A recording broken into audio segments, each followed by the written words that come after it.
Hey, kia ora koutou whānau. Welcome back to another edition of Big Hairy News for Thursday night. Chewy, good evening to you, sir. Good evening, Pat.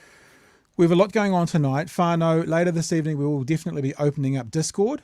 So if you want a chance to jump in and have a chat, not right now, but we will put the links out there shortly as to how to connect with us on Discord. We haven't done a chat on Discord yet since we've been here in 2024, so your chance to jump in later on this evening. I haven't put a link up because the link changes about every 10 minutes, so we'll do it fresh in the second half of the show if you'd like to come and join us for Discord. Before we do, though, huge thanks to our patrons. Love having you guys on board. Thank you for being a part of what we do.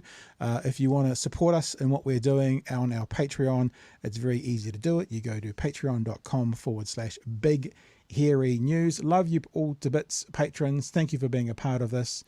Without you, we wouldn't be able to do this as we are doing it right now. And yeah, thanks so much for being with us.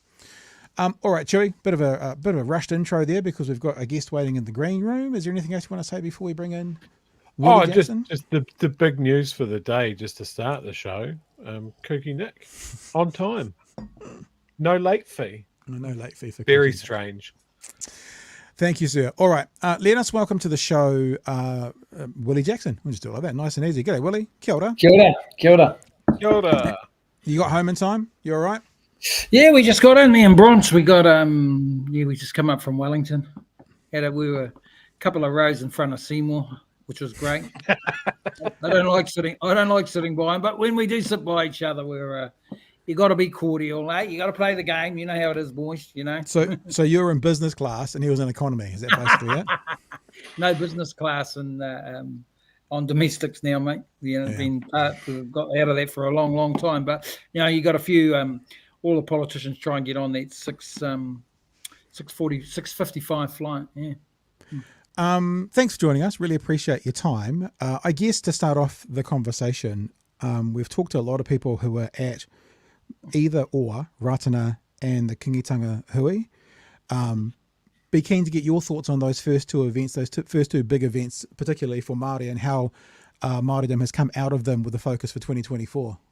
Yeah, well, I was at both of the events. The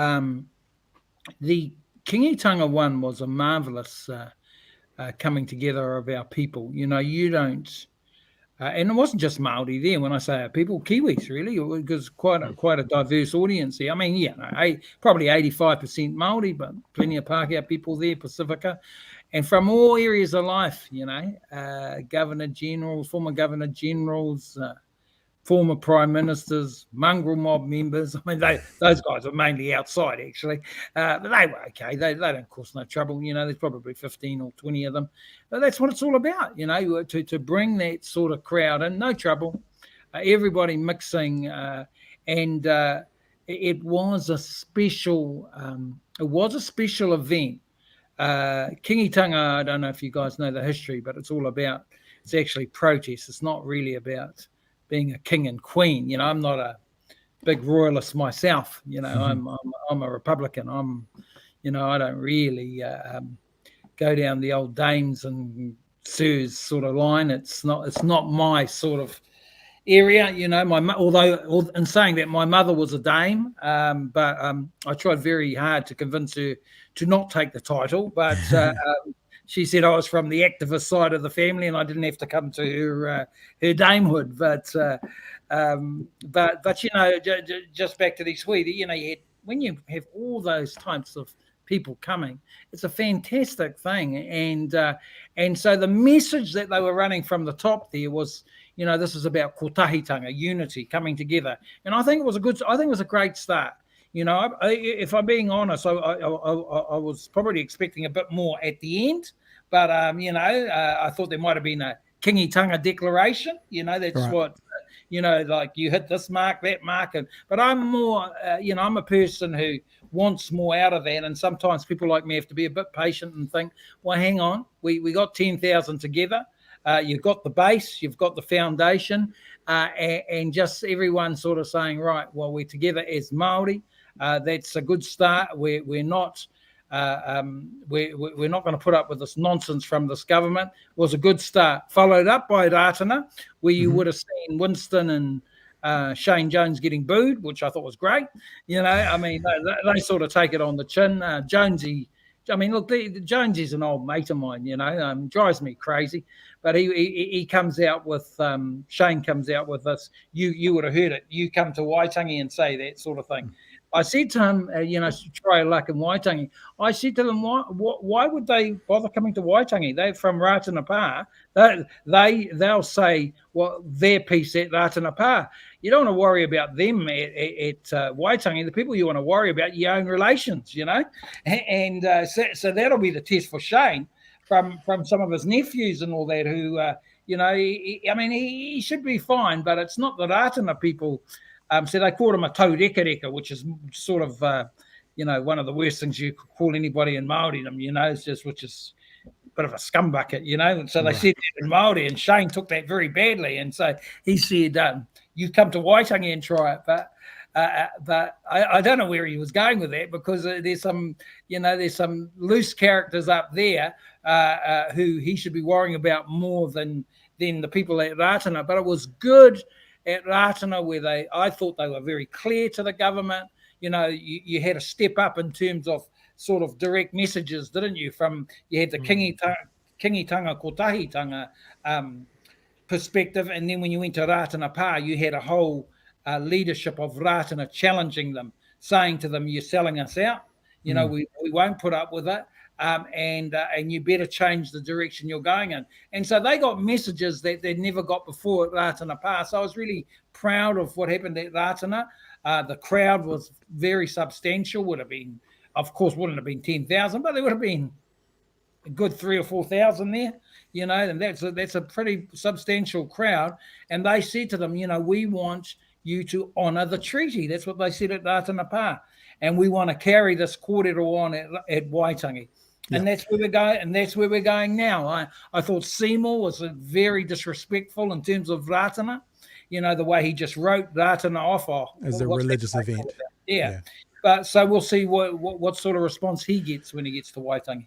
Hey, Willie, I've got a question which I only just thought of now because you prompted it. Shane Jones, in particular Shane Jones, because everyone talks about Shane Jones, especially within Māoridom, that he's a mate, he's an uncle, he's this, that, the other thing. Does he believe what he's saying right now about Māoridom in supporting the messages of Winston Peters? Or, as the kids would say, is he grifting? Some people will say a message that they don't actually believe for the sake of where they want to go politically or in business or whatever. Is he actually fully invested and does he believe what he's saying, the messages he's spreading, or is he towing the party line? Maybe that's a more polite way to say it. Well, he's driving the party line, isn't he? He's the deputy leader. He's driving the party line. Look, Shane is he's an old mate. I can't help it. I've known him over 40 years, So you don't chuck that away, And does he believe everything he says? My view is no, but he believes some of what he says, But a lot of he's a provocateur, Yeah. He will always be conflicted. Shane is one of the most one of the best Māori language speakers in the country. You see, so he is an absolute expert in our language and our culture, but. Whether you're an expert in our language or culture is by the by. If you're a sellout, you're a sellout, and that's what some of our people are saying now and have said for some time to Shane. And I think it's starting to hurt a bit, and you'll probably get a fair bit of it at Waitangi. At the same time, he knows he's still got his whānau and relations who just look. I don't know if you guys know Jonesy, but he's quite a character, and so him and I have. We've always got on, even when we've been at this stage, and that is a Māori thing. That is a whānau thing, because when I turned 60, his son was down here doing my kaimwana, my seafood. When his mother died, my wife was there. when my wife's father died 2 weeks ago, Shane was there, So some people don't understand you can't take the tikanga or whanaunga side out of the relationship. But that doesn't stop me from calling Shane a sellout, and we'll go at each other 100 miles an hour. Don't worry about that. The same with Winston. Winston is, I said to him, I did an interview, I don't know if you guys saw it, a month or so back, and he hit me up about it. I did it with Joe Moyer, and I said, look, Winston is a mixture of magic and madness, all tied in one, and the magic is, how the hell does this near 80-year-old keep getting across the line, because he's a political phenomenon, that's why. But the madness is all the stuff we've been hearing from Winston lately. He's got this obsession with the UN. He doesn't think Māori are indigenous. He's going down the conspiracy theory lines. That's not the Winston I used to know. But you could. I'm not that I'm going to, but you could ask the same question. Like, is this expedience for him to get back into politics, or does he believe it? I don't think he believes it. I don't think that's who he is. You're talking Shane and I think Mr. Peters. I think Mr. Peters has found his niche to get back into Parliament. That's what I believe. I don't think he believes it at all. Well, he's a huge opportunist, Winston. He spots a gap. But even Winston at his worst, and you guys would never have seen a worse interview that he did with Jack Tame at the end of last year. It was like the worst. I said to Winston, that's the worst interview in the history of mankind, mate. But his supporters did not care, did they? They did not care. He only needed his 5%. So back to your question about Shane, I think Shane believes half of what he says, and then the other half is all performance, bravado, and placating a lot of that redneck view that permeates from some of the New Zealand First factions and right-wing factions. But he's so torn and conflicted. Winston, I'm not sure now. I don't think so. The thing with Winston, I don't think Winston's as good as he used to be. I thought you can see a vulnerability there. Yeah, he's slowed down for sure. He makes mistakes. We've never seen that before. So agreed. I mean, and that's why I think for us as a government, they offer an opportunity, because it's not a national government as such, is it? It's a three-headed monster now, and I think that's an Achilles heel without doubt. It's not the National Party that Key was in charge of. I don't think Luxon's in charge of this lot. So Winston does whatever he likes. I think you're right there. Chewy, you got anything, mate? You want to jump in? I think we discussed that as the government formed. Is that Luxon's such a rank amateur at politics, and he's coming straight from the business world as a CEO. And Winston has always inhabited and swum in the political sphere. They're two very, you can't, it's like a CEO talking to a department head, hey, look, get this done. You try that same shit with Winston.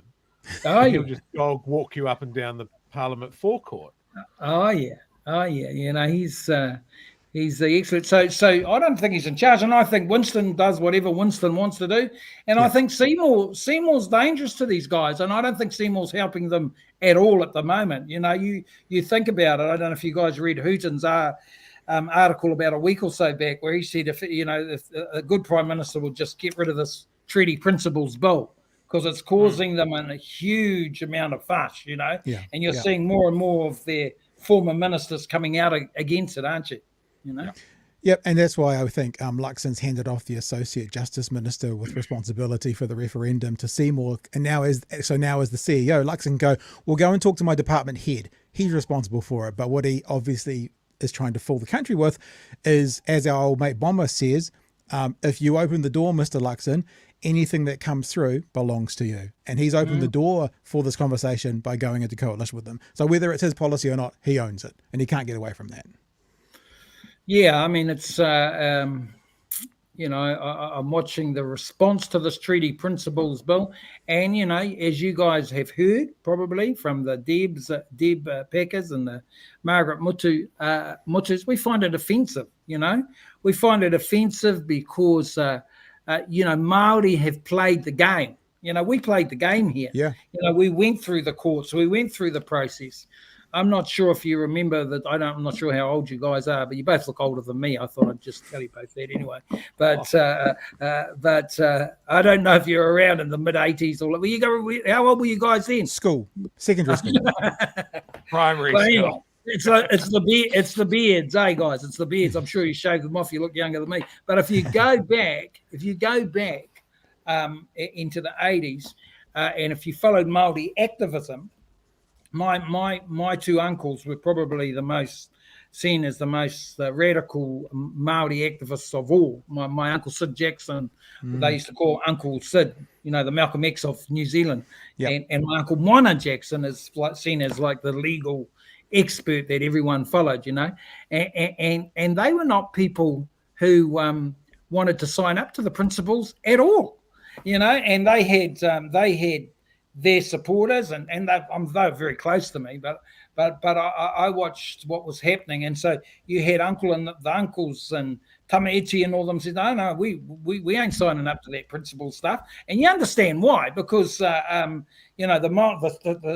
strict Māori argument is, hang on, this is Tino Rangatiratanga is about us running the show, and you're hearing that type of whakaaro, that type of view from the Māori Party now, JT's running, you would have heard JT running the line too. Partnership, we run the show, and so you had that type of kōrero, and then you had the right wing saying, oh, hang on, no, it's no partnership, no, it's nothing. It's actually nothing. So you had the left and right, extreme left, extreme Māori faction, extreme right faction, who weren't supporting the partnership. So then you come to these judges who think, how are we going to run this country, right? So these judges put a pragmatic view. Lord Cook, probably not a Bush lawyer like Seymour tries to make out, probably he makes out like the activist Bush bloody lawyers from Kaitaia, Cook was the most celebrated judge of the 20th century, in terms of this sort of mahi. They looked at the treaty and they gave a pragmatic approach in terms of the principles. That did it go down with the extremes on our side? No. Did it go down with the right? No. With the right wing? No. Did it go down with most Māori and most Pākehā? Well, yes. Yes, it did, because they said, hang on, this is akin to a partnership. We need to have an Aotearoa, because you've got to remember, Māori didn't have anything, and all the challenges were coming in from everywhere. I thought it was a brave decision they made. Of course, the treaty didn't say, like Seymour and them go, where does it say a partnership? Of course it didn't say that. But that's not how judges operate. They look at what the principle of what it was meant to be. They also look at New Zealand today, or back in 87. What do we want here? Do we want a war? Or do we want a pragmatic way of working? They came up with a pragmatic way of working, and they came up with the principles of the treaty. I thought it was brilliant. Were Māori overwhelmingly happy? No. But what it led to was a treaty settlement process. Yeah. And that was a pragmatic way of iwi getting compensation. Again, was it enough money? No. Was it a fair settlement? No. In terms of Tainui and Ngaitahu. But our people brought into it, because better to have something rather than nothing. And because of the principles, you had the treaty settlement process. You had we have Māori television. We have Māori radio. We have Māori initiatives all around the country that all came off these judges' initial judgment. And we've got comfortable with that. And although we keep moaning about it, we also know we want to preserve that, because all of that goes under threat now, because you've got this stupid Seymour. Let's open the argument again. And I'm thinking, be careful what you want, mate. Be careful what you want, because, and so Māori are going, hang on, we've brought into all this now. Now you want to change it all. It's just crazy stuff from Seymour. And here's the thing, guys. I look at Seymour and I think, who do you think you are? It's like Trump in New Zealand, isn't it? It's like he's like a Trump, a version of Trump. He knows more than Lord Cook, He knows more than Lord Cook. Willie, I think this is one of the best points you've made, especially during the debate cycle, is that either all of those academics, all of those judges, all of those tribunals, all of these historians are wrong to make Seymour right. Right, so he knows better than all. I think that point, we've brought that up several times. That point that you've been making for the last few months is a really clear point, and it should cause pause. It doesn't, unfortunately. But I've got one other question I want to ask you. I just wrote it down now. I haven't thought of this before. This is a question for you. This might be a bit of a mind bender, but speaking to Professor Mutu this week, and her describing, we asked her just inform us, teach us, when the treaty was signed in 1840, what did it mean then versus the bullshit we're being told about today by some? So here's a question for you, right? We're going to go multiversing.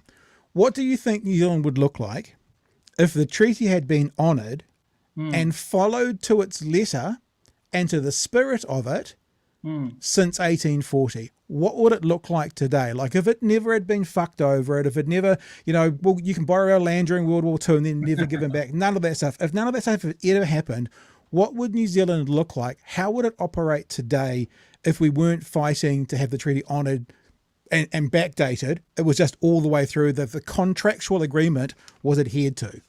Well, I don't think you would have seen the terrible stats that we've had as Māori. I don't think you would have seen the terrible stats because what we never got access to resource. We never got access to funding. And so you had Māori lag behind in the health area and the education area and all the in the housing area. Māori if the treaty had been honoured, Māori would have been honoured. And so Māori would have been in a totally better space in terms of an economic position today. That's what I sincerely believe, because Māori would just, something they signed it off and then they just forgot about us altogether. And so what you've seen for the last 50 years is us lag behind in every socio-economic area. And I just think we would have been in so better positioned as a people if the treaty had been honoured. And that's been the source of our angst, is that we haven't, Māori have missed out on opportunity, access to, it's always about access to education, access to health. Our people, and they'll tell you in the North, Margaret, and the stats were terrible in terms of the health area. That's why we've, in the last 20 years, you've seen the springing up of Māori providers, because we got lost in mainstream. And what has worked in the last 10, 20 years? Well, when our people have been able to have the opportunity to turn things around. That's why whānau order is so important. That's why JT's work, when we worked with our people at the coalface, when we delivered for our people during the health crisis that we had through COVID. That's why that work was incredibly important, because our people were able to get funding and resourcing and able to turn things around. So I just believe what you would have seen is a much more equitable country, and we would have all been better off. Doesn't mean to say that it's all bad now, though. Let me tell you, I think New Zealand, I'm not as negative as some. I think that if you look at the position of this country, there's a lot to be proud of. See, I don't write it all off. Deb and them, their line is, it's just terrible. I said to JD, you're going to jump off the bloody Auckland Harbour Bridge if you listen to you lot for too long. Like there's a lot to celebrate, because within the system. So I believe that you have to get change within the system. So I have a bit of a different view to say Debbie and them, who want their own system, right? They want their own parliament. I think, no, what we need is we need to get resources to Māori, more Māori into the housing area, get better health statistics, get better education. And we have to use the system, because the system has been bad to us and hasn't delivered for us. And we can't advance as Māori if our whole drive is just about our identity. It's got to be an identity and economic strategy going forward. It's got to be, if you know what I'm saying, identity and class go together. You can't just run one without the other. Otherwise, see, that's what we used to debate in the old days. I used to debate with my uncles. I'd say, you got to run a class argument with this. Otherwise, you lose people along the way. You lose. So you got to park our boy in, who you've been brought up with in South Auckland, West Auckland. You got to support that guy who was your mate all your life. You can't just leave him behind. So you got to make sure that the economic support is there for your fellow Kiwis. We move together. It can't just be an identity strategy, treaty, and forget about the economic side of things. Because here's the other side, boys. Most of our people, 85% of our people, don't speak the language. They're not hooked into what myself and Debbie Pecker and John Tamahiri are hooked in. They're Māori who are proudly Māori, but they don't want to participate in a lot of the stuff that, say, the Māori Party talks about. Their kids don't speak Māori. So we have to continually run two strategies for our people who are involved in mainstream and our people who want to practice our culture. And that's really, really tricky. See, Māori Party, they did well in the elections because they appealed to the young ones, right? And so the young, and it was great. They won 6 of the 7 seats. But don't forget, boys, that we got 85,000 votes in the Māori seats in terms of the list vote.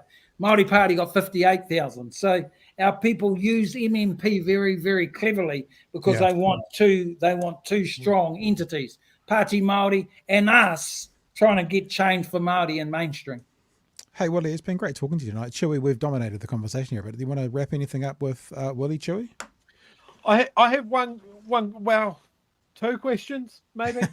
One of the things is I think this, if there's a silver lining to Seymour doing this, is it feels like it's a rip the Band-Aid moment.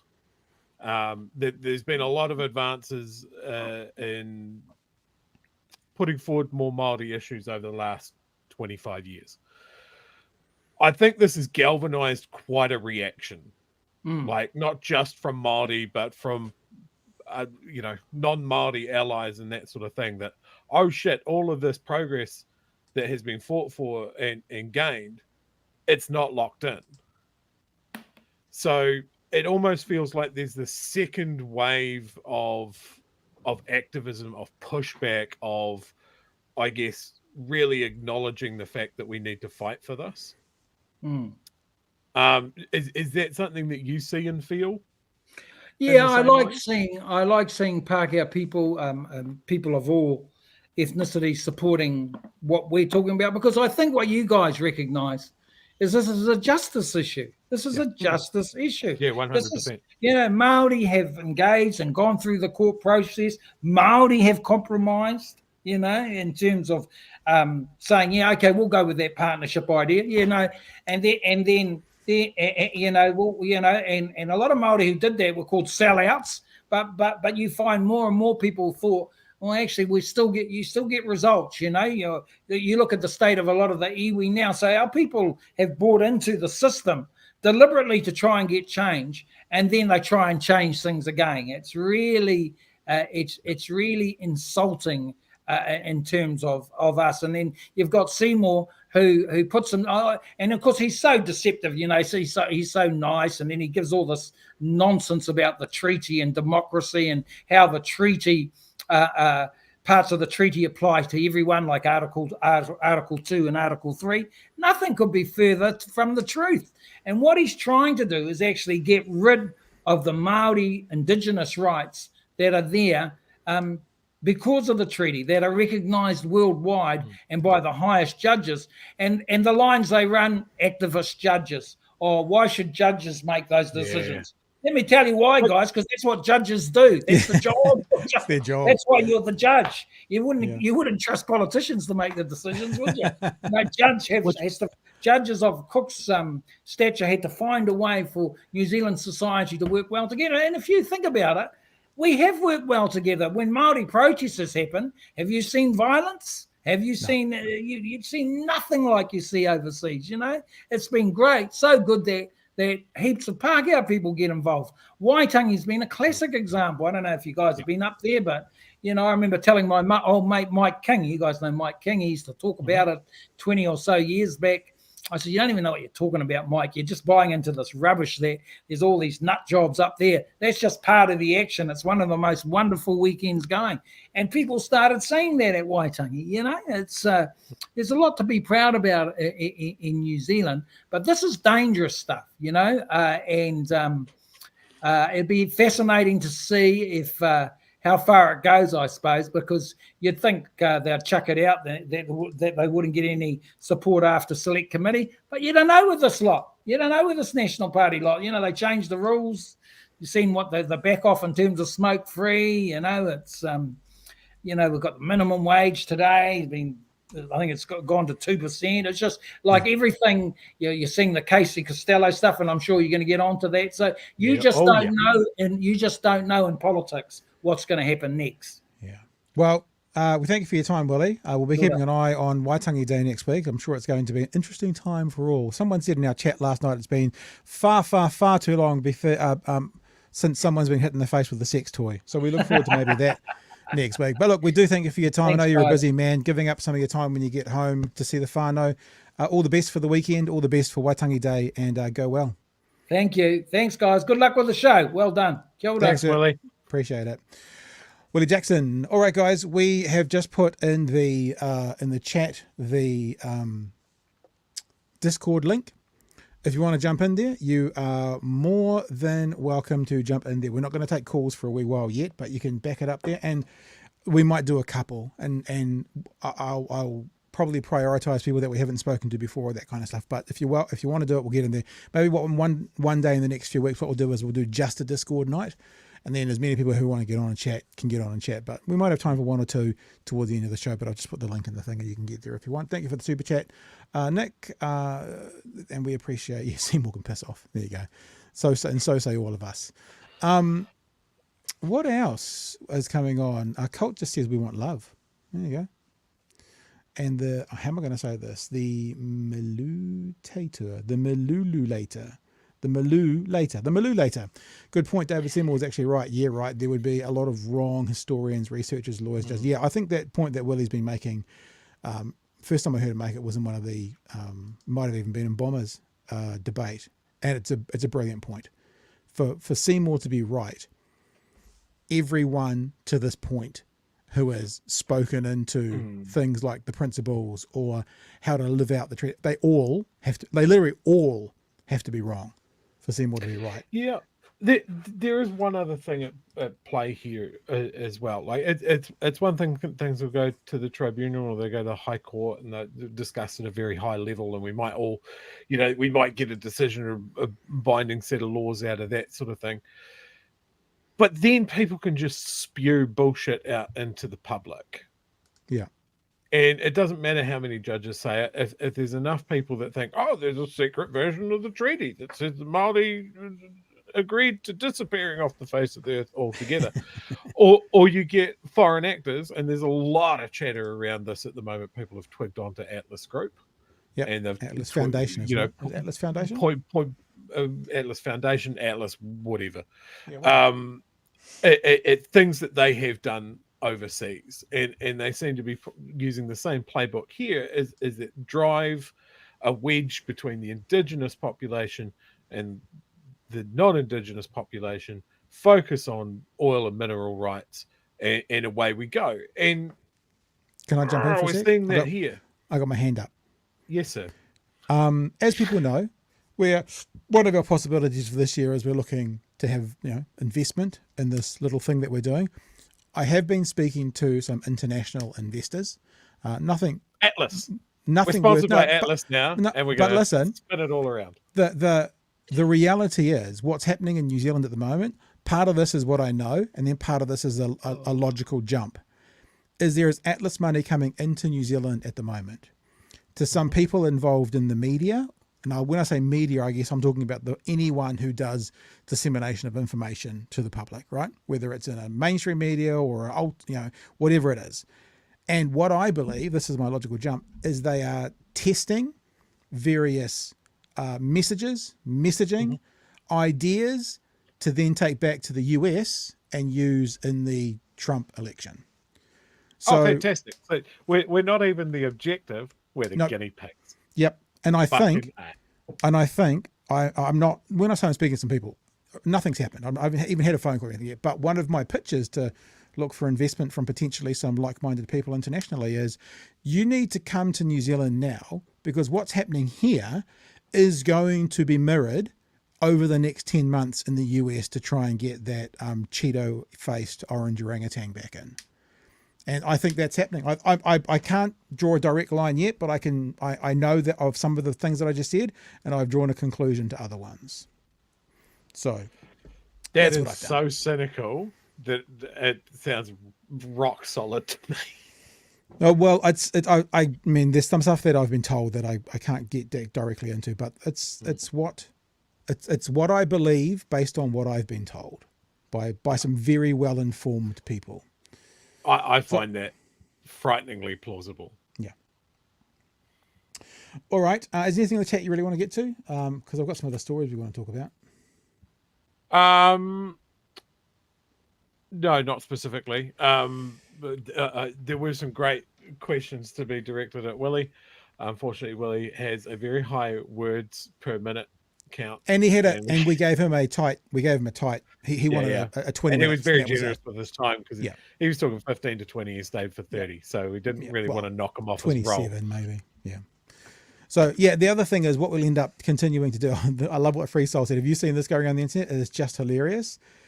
Taylor Swift has won the election. Have you seen what the right-wing ecosphere in America is doing around Taylor Swift? Oh, they've lost their goddamn minds. But it's more than that. The Kansas City Chiefs are going to win the Super Bowl because it's been set up so Taylor Swift at the Super Bowl can announce her support for President Biden. That's not conspiracy theory. That's on Fox News. Oh, that's not some Alex Jones. They're saying this on Fox News. That they think it's a setup that the Kansas City Chiefs will win so her boyfriend and her can stand center field at the end of the game and endorse Joe Biden. That's what they think. And the other thing I saw and read today was behind closed doors, Trump is convinced he's more popular than Taylor Swift anyway. I don't know, man. His first album was shit. I liked his demos though. America's lost their mind. Have you seen the things that have come out of this? They've got people heading to the border, armed, reckoning that they're stopping this flood of people that is coming over the fence to vote for Biden. They had that kid cut his own dad's head off because he worked for the federal government. Have you not seen that story, Pat? Okay, so this kid, he's in his early 20s, I believe, killed and decapitated his dad and showed his head in a bag on YouTube. It was up for 6 hours. 5,000 people saw it. And he was just basically going, Biden's killing the country and his dad was a traitor.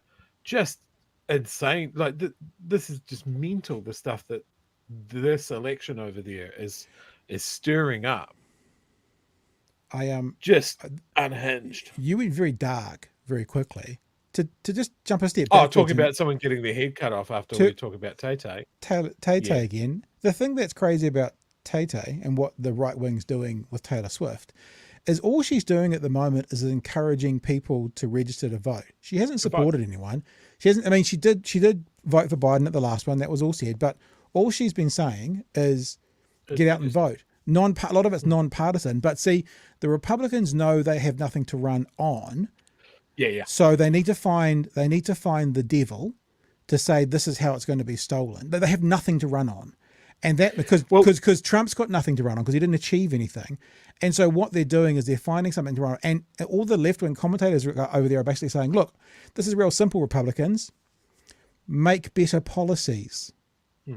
Make better policies, have something to run on. Don't be scared of a 34-year-old pop star encouraging people to vote, most of which will be young, therefore most of which will probably lean left. That's what they're fearful of. Well, you've talked about this before, Pat. Like everything around what the Republicans have been doing around gerrymandering and voter suppression and that sort of thing is an acknowledgement. It's exactly what we've talked about. If the left vote, the left win. There are more of us than there are of them. Yep. So they have to come down on that. And the other problem that they have with Taylor Swift is it's a lot harder to point at her and go, see, she's a West Coast liberal elite. She's one of the Hollywood she's from Nashville, because she's Tennessee. not. Yeah. Nashville, Tennessee, country music singer turned pop star. It's much harder to pin that on her. Yeah. Especially when she pays them no regard. And she's the biggest thing in the world, right? My 17-year-old and my 14-year-old are Swifties through and through. I've watched the concert program with them twice. We watched the documentary. Like I'm dragged into it. But she's the biggest thing in the world in music at the moment.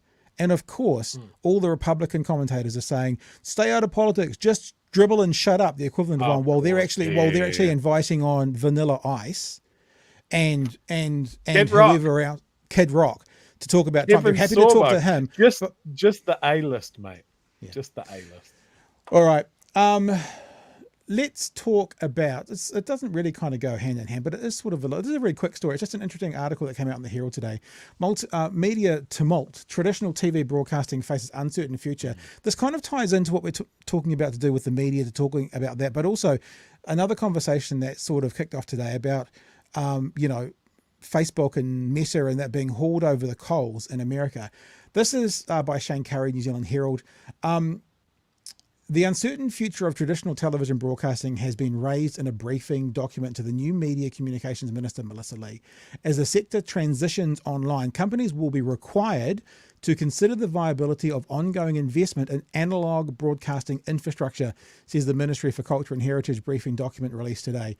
It is likely that the Freeview chief executives will raise the future of traditional TV broadcasting with you, the Minister. TV broadcasters pay a fee to Cordia, and the costs are increasingly unsustainable as competition increases from global streaming networks. The ongoing transition away from legacy transmission infrastructure continues to require careful management. Analog radio and TV broadcasting is still contribute to New Zealand's resilience during the national disasters and towards equity of access for geographically isolated New Zealanders. The document outlines the sector's big shift to digital. TVNZ is heavily invested in new streaming platform, but also details the impact that the likes of global tech giants, which is what we're saying, like Facebook and those things, such as Facebook, Google, and Netflix have on the industry. Now, I think this is an interesting general conversation around media, where we're going, where we are, especially because right now, what you're on, what you're watching, what you're consuming, I'm not necessarily saying us, is the future, even though this is now 10, 15 years old. With this show that you're watching has been told by some pretty high up people in the news media world, mainstream media, that we're ahead of the curve in New Zealand, and that anything that happens in America typically takes 5 years to get to New Zealand. So we are the future, not we BHG necessarily, but this is the future. And when you then look at what's happening with Meta and all those kinds of spaces and places, it does make us seem like it's the beginning of the end for terrestrial TV. And will that matter? Now, sorry, I know I'm talking a lot, but one more thing. When I was working in radio, I know I got to mention at least once a fucking night. When I was working in radio, everyone in the radio industry in New Zealand was concerned about digital, because they have DAB, they have Sirius FM and that kind of stuff in different parts of the world, where the rest of the world was going digital. And I said, as a young broadcaster, it'll never happen in New Zealand. And I said that because for it to happen in New Zealand, all the cars have to have it. That's when most people listen to radio. And then there has to be enough time for all of those cars to drop down to the used market industry. And then you start to get cut through with digital radio. We're too small a country, and the next thing, being the internet, will overtake it. And that's exactly what's happened. And so whilst we're saying the end of terrestrial television, potentially because of things like Netflix, I do wonder in New Zealand, Chewy, is it maybe not going to be the end of terrestrial television? Because there's another thing on the way. What's after Netflix? What's after Facebook? What's the next thing that's actually going to be the thing that we go beyond? Because radio is still working. There's still hundreds of thousands of Kiwis listening to radio. That hasn't gone anywhere. Are we too small? Anyway, I think it's an interesting conversation. Happy to hear your thoughts in the chat as well. Joey? Yeah. Look, as someone that worked very briefly in corporate radio and absolutely hated it and saw it for the just womp that it was, and then immediately went off, grabbed a bunch of like-minded people and set up his own little radio station. I think the future is in not necessarily trying to be bigger, not trying to be all things for all people. Like if that's niche, what you're wanting to do, you cannot compete with Google, Facebook, all of those sort of guys, and we will get content that is made for bigger markets than us. Yeah, and we won't see things that we want to see. So I think when you look at TVNZ, TV3, MediaWorks, all of those sort of guys, is if they're wondering what the next move is, it's almost to reverse what they've been doing for the last Hyperlocal. 25 years. Yeah. Of condensing everything down to Auckland. Yeah. And then trying to ape bigger markets. I think the thing is of like, spread your risk, spread your interests. I look at things like Māori TV and that sort of thing, and some of the content that they're doing is extremely good. And their model, I guess, can be done for the rest of us. And when we look at radio, like as we know, pretty much all radio stations are done out of like 2-3 buildings in Auckland. Mm-hmm. We've lost all of our local stations, mostly, or a lot of our local stations. Well, we have local shows. Like some of the networks will have a local breakfast show. Yeah. Interesting thing about Māori television, though, without the public funding, it wouldn't exist. So this idea of going more niche, I used to laugh when I was doing overnight talk on DP. So this is the dregs, right? Midnight till 6 a.m. Per capita, I was bigger than Bill O'Reilly on Fox News. But because these in a market of 350 million, he can make $1 million a year. Because we're in a market of 5 million, even though per capita it was bigger, it's not worth anything. It's not worth advertising on, sort of thing. You know what I mean? So I do wonder about that going ultra niche. That's been talked about in the radio industry for quite a long time. But without the public money as well, Māori television wouldn't survive commercially. So that involves, in New Zealand at least, we're not big enough, involves public money. So, like in the chat here, I'm not sure if this number is right or wrong, Frosty. I'm happy to take you for granted, but 3.4 million Kiwis listened to News Talk ZB last year. It seems Radio New Zealand, the old-fashioned media, here works in comparison to the rest of the world. Yeah, it does. Look, I know I'm not sure of the exact number. I'm happy to take that as what it was for ZB. I know that they have about 500,000 a week, 600,000 a week. So yeah, probably over the whole year. But then look, just not to blow smoke. The month before Christmas, we had over 500,000 individual New Zealanders watch some of our content somewhere. So, News Talk ZB has 400,000 to 600,000 weekly listeners. The month before Christmas, we had 500,000, not just views, but unique individuals through somewhere that touched our content somewhere on one of our platforms. So the other thing is how easy it is becoming to reach a lot of people with, what's those words, Chewy? Oh, no money. That's the word. Yeah. And look, this is one of the things is when I did set up my own little radio station. And for those of you in Dunedin with a good memory, it was called Inferno 107 FM, and we said that it was hot. That I saw being a really good way to get niche content to people who wanted it. And then the next thing that happened was podcasting. Yep. And I remember that coming out, and I was like, fuck, that's exactly what I'm talking about. But lowers the costs dramatically and increases the range dramatically. I don't need to buy a transmitter. I just need an internet connection. Yeah. I just need to get my message to people that like it and want to share it. Yeah. And I think, we've talked about this, obviously, Pat, that the major content producers in New Zealand still haven't got a handle on the fact that podcasting isn't just putting a radio show on the internet. Yeah. It isn't doing the most frightening thing from because we both know a lot of people in radio, Pat, putting cameras in a radio studio. God damn, who came up with that? I can remember. I'll show you behind the curtains a little bit. I'll even mention names. Kerry Wooden, when they wanted to put cameras in the studio, said, no, you don't pay me enough to be on camera. So whenever they renegotiate... That's fair enough. Yeah, fair enough too. I'm with her on that. But now that she took up... Well, now it's been several years, but taken over from Leighton Smith, I noticed that she's on camera. So that was obviously a nice renegotiating the contract, I would think. Because when I came through that transition, like I was the first person at News Talk ZB to use Twitter. Right? We did it. No one else would do it. And use Facebook and have people talking to me on Facebook. Now every radio station obviously communicates with their listeners from there. But it's it's interesting that the mainstream media think they can do radio on the internet and call it a podcast. And like you just said, Chewy, they can put video on the internet and think it's television. It doesn't work. There's a very different market for it.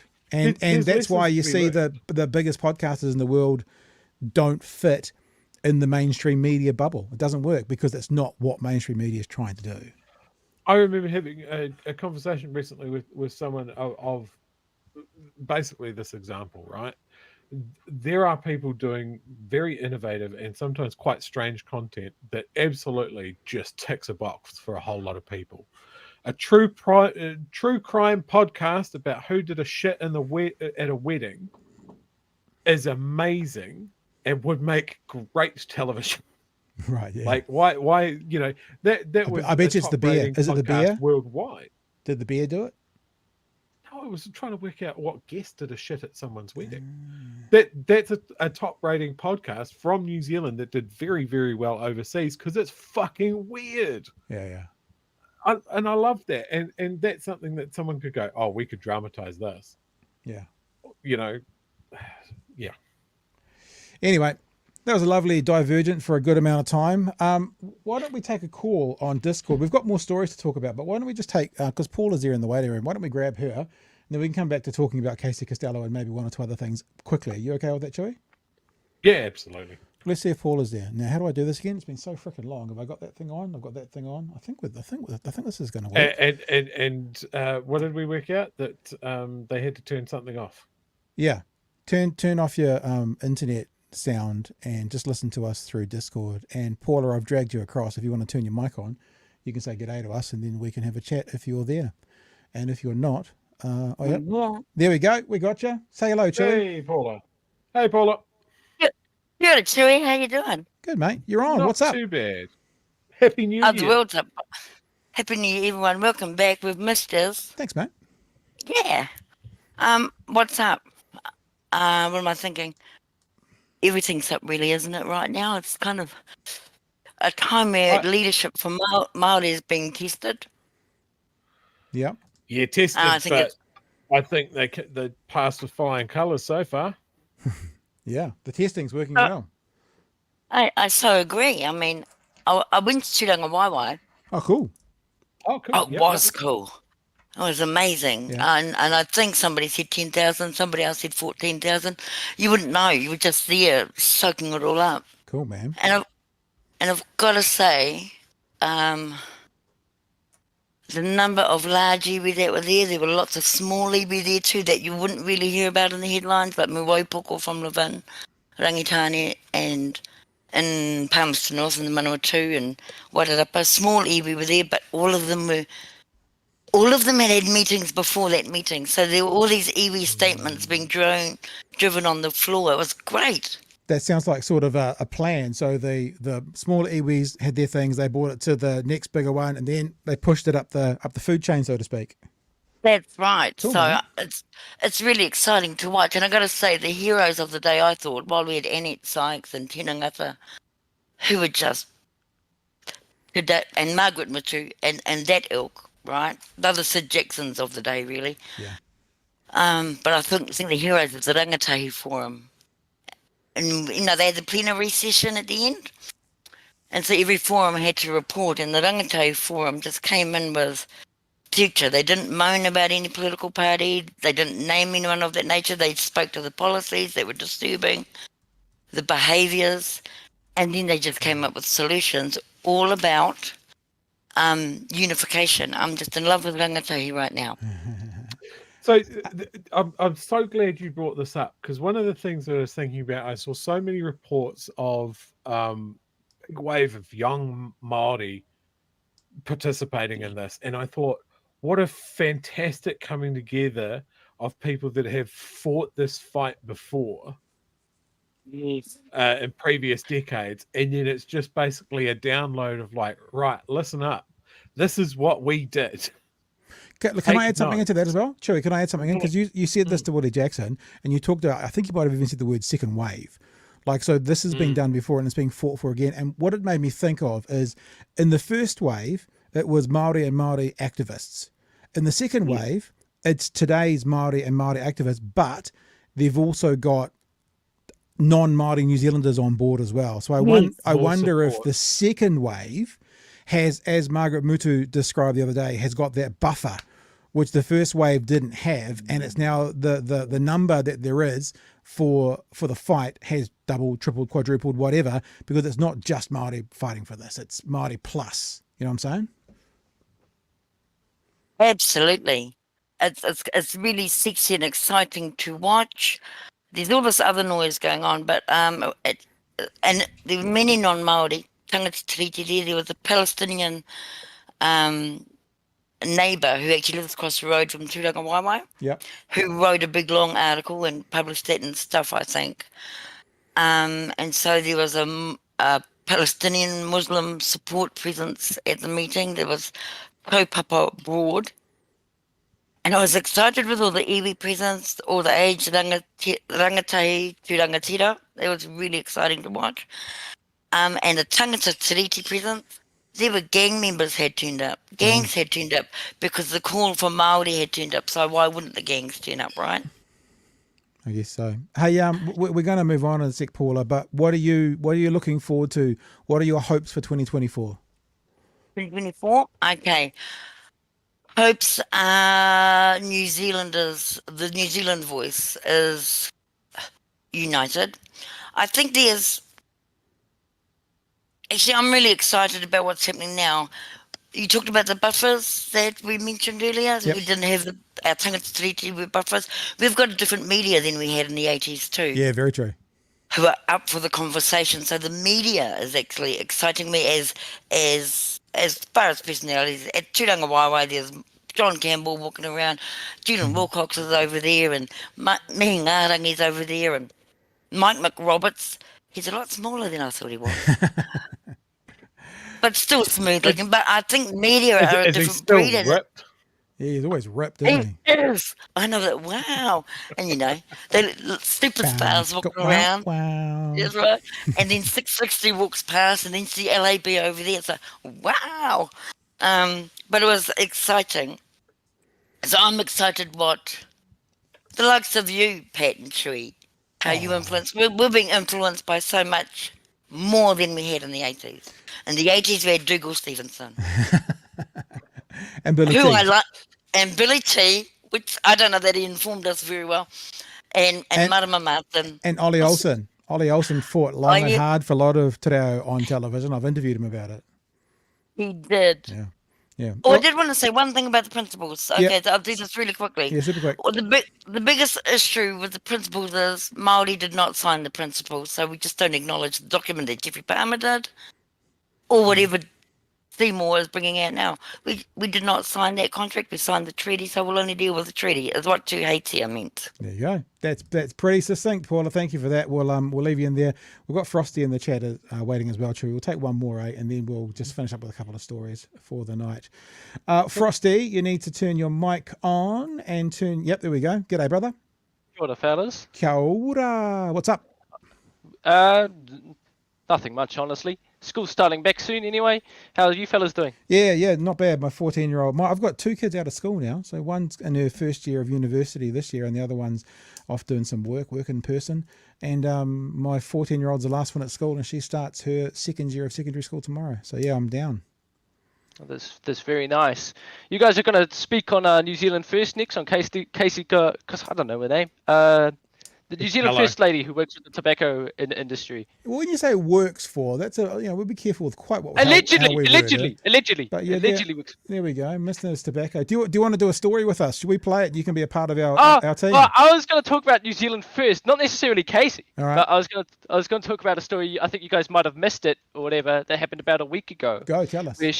Where Shane Jones ruled out New Zealand First supporting the Treaty Principles Bill. And yeah, we were discussing on a Discord quite a while ago when the story was fresh. But you guys might have missed it, where Shane Jones said that New Zealand First wouldn't be supporting the Treaty Principles Bill past its coalition agreements. If he said it in that, because like the thing with Luxon, right, is Luxon is always we don't intend to, which gives a huge amount of wriggle room. So if they've said carte blanche, it will not be supported, then that's the end of it. Well, yeah, Shane Jones said that. I'm not sure Luxon's a flake. He'll support whatever's popular. But Shane Jones has said he won't be supporting it. Here we go. What's this one here? 7 days ago. Let me drag it across. Tells critics of treaty principle to tone down it. Oh, no, that's not going to be the right one. Oh, look. I can send it to you if you want. Yeah, why don't you send it to us? Anything else for tonight for a quick chat? How's life been? Really busy, but also not busy enough. I just was saying to a mate today, I had 3 jobs to do during the break. I was going to clear out the garage. I was going to pull up the carpet. I was going to fix the deck. I got halfway through the garage and that was about it. But I had a good break doing very little, which was probably as valuable. So that was me. And now it's back to 60 hours a week doing this. I think it's in the general chat. I just sent it in the general chat there. All right. All right, man. We're going to shoot on because we want to finish these stories. But thanks for giving us a tingle today. We appreciate it. Thank you, fellas. Thank you for having me on. And we will worries, just call it we'll call it a day tonight for Discord. I know there may or may not be some other people who might want to jump on, but we do actually have a couple of other stories that we need to get to or want to get to, which we're going to roll straight back to now. Let's have a look at the story. This is the Casey Costello story, and more information coming out about what this Associate Health Minister actually thinks of and has said about tobacco. My conversations with Casey Costello, she is determined to lower smoking rates now amongst the 6.8% of daily smokers. And she's asking for a range of advice as a new minister. She's determined to do it. I've spoken to her about it. She's passionate about it. She cares about it. I've got confidence that she wants to do that. But Labour's appalled at notes Casey Costello sent to health officials. Now remember, she sent these to health officials. They're playing this game, and I'll actually let this play through beyond this, that she's now kind of going, I don't know where the note came from. She's literally saying it. But the journalist at the end of this conversation does a very good wrap-up of it, which we don't normally play the journalist speaking, but we will today because it's very good. Including that the tobacco industry in New Zealand is on its knees, as if that is a concern of the minister, of an associate minister of health. In addition, she says that nicotine is only as harmful as caffeine. They want her sacked. How can you be a minister of health when you are mostly concerned about the health of the tobacco industry? In the House, Labour tried to get answers. Who wrote the note that asked for excise, that said freeze the excise tax on smoked tobacco that she gave in 2023, that she gave to officials? Who wrote it? Mr. Speaker, I couldn't tell you the author of that document. It's in the... Who wrote it? That thing that you handed, who wrote it? And she's trying to sell the story. I don't know. It was just kind of put in my hand and I don't know who wrote it. Document archives. Do things in her office just appear out of thin air? Has the Prime Minister asked Minister Costello whether or not the tobacco industry informed the policy document or wrote the policy document she gave to health officials? On behalf of the Prime Minister, I can't answer in respect of that conversation at this time. Are MPs buying it? I don't believe that she doesn't know where a proposal for reducing excise tax this year would come from. Talk to her. She's the one accountable for it. How's this for a runaway? How's this for I'm not interested in being involved in this conversation by a co-minister? Would come from. Honestly. Talk to her. She's the one accountable for it, not me. Smoke bomb. Well, you should talk to her. I don't know. I'm not Casey. Not long in the job, Casey Costello's attracting plenty of heat. All right, Benedict, have we heard anything more from Casey Costello? Not a peep, I'm afraid. Casey Costello refused to be interviewed when approached by One News today. But I think it's fair to say that we've got this new minister here really dancing on the head of a pin. First of all, Casey Costello said she hadn't sought advice on freezing tobacco taxes. When evidence emerged that she had, she then said, well, I haven't sought specific advice. Now she's telling us that she doesn't know who wrote that advice that she sent through to health officials asking for information on freezing tobacco taxes. I mean, this is really starting to look like a mess for the government. Now, Christopher Luxon, I think he realises that. He's gone to both the New Zealand First parties and the ACT parties this week and sought assurances from them that they haven't received funding from the tobacco industry, and he says he's received those assurances. There you go. So, a mess. Look, it's very interesting to me that, how can we put it? The more you go into an area of society where you desperately need their votes, and it's very clear to think about Winston and conspiracy theorists, but for National needing to go further right to get what they want to get, the more MPs, more people associated with your party, the more explaining you have to do with problematic positions that some of your MPs hold. And I think that they're facing this a bit with Casey Costello. As soon as an MP basically says we're not going to talk, I'm not going to talk to you, I'm not going to take your interview, that's not always black and white an issue, because I'm sure, for example, Golres Garriman said, I'm not going to do any interviews. Understandable. So it's not a black and white look out, but it's, you need to have answers pretty quickly once the media starts asking questions, Chewy. Yeah, absolutely. Like around this whole issue, like tobacco lobbyists and all of this sort of stuff getting involved, this is going to be very easily solved by something we've spoken about before, and that's making sure that elections are publicly funded and MPs are publicly funded. Yeah. We get the money out of politics, and we have so much evidence from overseas that politics and money equals a bad time for the country. And I think when you've got Christopher Bishop's links to the tobacco industry, he's a former tobacco lobbyist.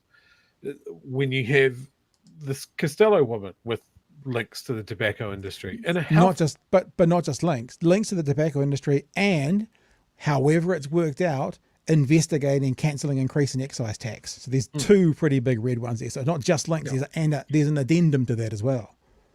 Yeah. It's just crazy, and you know, are these people, like, you can't tell me if you were in New Zealand first, a couple of weeks out for an election, realistically you were preparing for a job. You were sitting there going, "Fuck, there's no way I'm getting in. Like, we need Winston to get in, and nobody's going to work. Oh shit, okay, someone is going to work with Winston. Oh fuck, I better buy a snazzy jacket." You know, they're not prepared. They're not. I kind of love this part of the political landscape after an election, where everybody is just kind of shit at their jobs. But at the same time, it's like, oh my God, we need you guys. But look, like, whether I agree with your policies or not, we need you guys to be better at your jobs. In saying what you said, I just looked it up because I wanted to know what it was. She was number fucking 3 on the list. Number 3 on the list, bro. Okay, that's pretty high. All the way down. Look, grim. there's you've got the people who have got incredibly interesting conspiracy theorists, around, but they were never going to get in. But number 3 on the list, you'd be hoping, a few weeks out. That's what I'm saying. I'm not saying. Someone in the chat's just reminded me of something I read today. Mark Luston, his sister-in-law works in the tobacco industry. So, like, it's who works for a tobacco company, for fuck's sake? Like, the New Zealand tobacco industry, the New Zealand tobacco, not the New Zealand wing of a massive international conglomerate, is on its knees. Good. I hope the tobacco industry is on its knees in front of the open grave that we need to put it into. Yeah, it's a weird thing to be worried about, eh? Really weird. Who won't someone thank the tobacco companies? Thanks for the super chat, Kiwi Skirt, $10 there. Hit the like. You want to, just do it. Hit the like. You want to, just do it. Also, just be aware, because Kiwi Skirt's got some power in the chat there now, Chewy. She's got some power to take care of some naughty people, so be nice to Kiwi Skirt, because if you're not, you might get a spanking, which some of you may enjoy, but I'm just giving you fair warning. All right. Hey, here's a really interesting story, because it does kind of tie into the conversation we've been having about women in politics, women in parliament, and what they are suffering versus what men do. We've talked about the attacks online that are heated and headed towards females much more so than males. When Uffindell was caught out, he got a lot of abuse and a lot of rhetoric thrown at him, but he probably didn't get any threats of being raped, for example. Women cock up and they do something online, Golres, for example, and the misogyny, and it's a different tone of online abuse. This is a really interesting story out of Australia. This is an MP.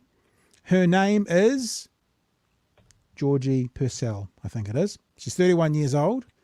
And Channel 9, which is huge, right? Huge station, decided to Photoshop her and give her bigger breasts and a midriff top.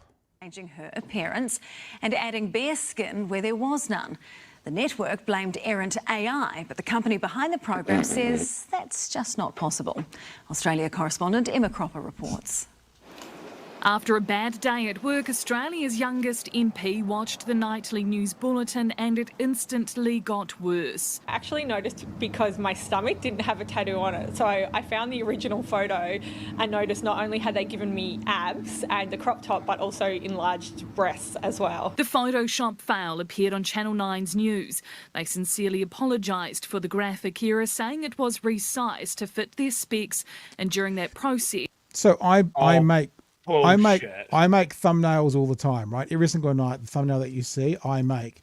And you can see how if they need to resize it, that they'd want to add skin here and make the breast slightly larger, because that would help in the resizing of something Absolutely. to make it fit better. Was resized to fit their specs, and during that process, Photoshop created an image not consistent with the original. I don't think there's a single young person that hasn't struggled with their body image, and seeing your own body altered on TV on the big screen is very, very confronting. But Adobe has cast doubt over the explanation, saying their program would have required human intervention and approval to alter the image.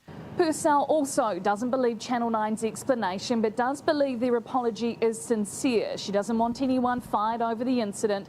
Instead, it should serve as a broader message, she says, that people should think more carefully when they're altering images of women's bodies. But I do hope that they have learnt a lesson, because this has affected me in some way. It could affect other women even more, and it should never happen again. Just days ago, fake AI-altered images which made Taylor Swift look naked started circulating online and have since been taken down. It's not just pop stars, though. Australia's Prime Minister and the opposition leader, Peter Dutton, the most recent politicians to have their bodies altered. In Sydney, Macruppa News. Real interesting, yeah. I mean, a short story doesn't really change the world or anything, but I think what we do here, one of the things we do is we keep an eye on the media and we commentate on the commentators, and yeah. So make this short. The suite that I use is Adobe. So all my editing, I use Adobe as well, and Photoshop doesn't do like a thanks for your edits. Now we'll make our own in the secret background, and then we'll just add it in, and you won't even see it. It needs human interaction, even if it is an AI thing. I was wondering why a thumbnail tonight of Willie Jackson's looking pretty smoking.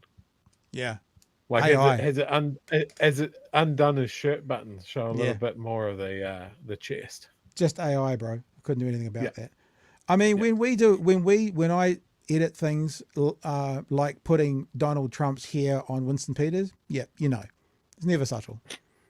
And we have done that before. Yeah. And so if I ever fooled anyone, I guess I should put my hand on my heart and say, I apologize. It was me. It was at my hand that Donald Trump's hair went onto Winston Peters' body. I did that, and I did it without consent. So apologize. Yep. Sorry, Joe. Yeah. There's a comment here in the chat about it. Yeah. If you're using the AI to change an image in Photoshop at the moment, there's a text box. You tell it what you want, and then it fills it in. So it's not just they chucked a lasso around this woman's image and just went, AI, do your thing. Someone has told it what to do. Then you have to save it. Then you have to upload it. Then you have to export the actual thumbnail. There's several things that have to happen. Yeah, it's just such a weak excuse. Anybody that uses Photoshop would have seen straight through that, and it's one of the most used pieces of software on the fucking market. I was just looking through all my Winston Peters thumbnails. Every time I go, I've got so many. I haven't been deleting my thumbnails. They're just. I noticed that you can't see his midriff in any of those. I gave him bigger breasts. Are the normal size? Yeah, you're bigger breasts. Yeah, absolutely. So, I can't find the one where I changed him into Donald Trump.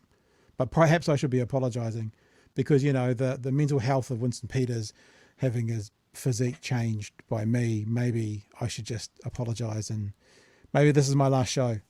I can't go on. As Luxon said, watch this space. Maybe next week we'll do a Photoshop tutorial where watch this space. We make watch the space. Make a shirtless Winston Peters riding a horse. Watch the space. I'm just saying, because he didn't just say it; he said it 25 times. Watch the space. Watch the space. I really want to find that thumbnail now. I really do. I'm not going to be able to do it. Any chats there, Chewy? Are we going to get to? Oh, while you're looking for your Photoshop of Winston. I am looking. See?